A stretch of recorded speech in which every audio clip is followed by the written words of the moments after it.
The program, the 5-day program of the SSP, is experienced by individuals along a timeline.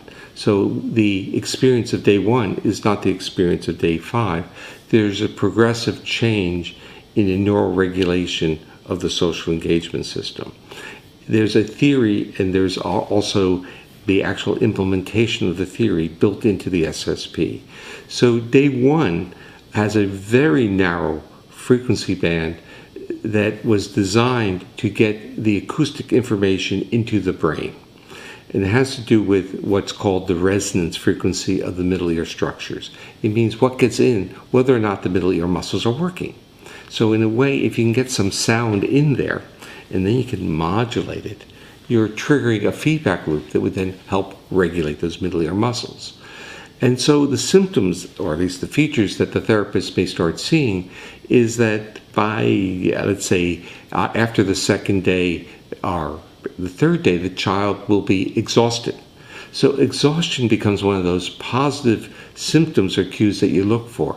The exhaustion is the fact that the feedback loop is now recruiting those muscles, and those muscles are fatiguing, and they're sending out into the body, just like any other muscle, that they're tired. And the body reads that as exhaustion. So frequently we have cues or comments by the parents that my child slept like he never slept before. And this normally starts to occur by around day 3. So day 1 is basically we're starting to get the system going. By day 2, we're expanding the demand on the system, and the demand on the system keeps progressively getting greater by day 5. The reason it's not all day 5, we don't have 5 days of day 5, is that the nervous system isn't ready for that large of dynamic range. The dynamic range includes all the frequencies that we use in our vocalizations to convey human speech. It's not about how well we sing, it's how well we communicate. So the system is really partitioned to optimize the processing of human speech.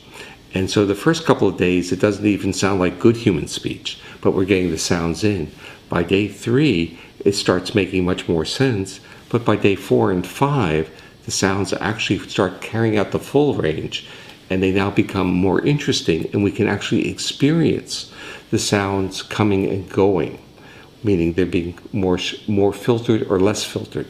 And the psychological experience of that to the person whose social engagement system is now on board is it creates an interest. It's like the sound, I'm curious, I want the sound, I'm looking forward to it. And when it comes in, the body goes through a reaction of almost exuberance. If you do that earlier, especially with people with trauma histories, the body goes into a feeling of loss. So the person's voice is disappearing, and now the body goes, they're gone.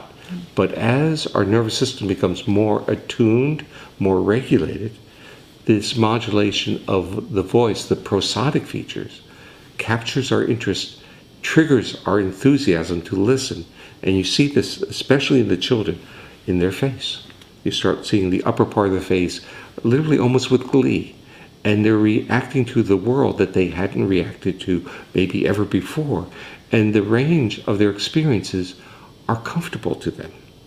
Now, there are other things that will come out, and that is curiosity, spontaneous engagement, and even greater interest in diversity of food, which I always found a very interesting one, but it's so confirmatory of the theory because the neural structures of what we're trying to trigger with the listening, with the safe and sound protocol, are the same nerves that regulate ingestive behaviors. So the body wants this curiosity, not only the curiosity and diversity of sound and social engagement, but the diversity of ingestion.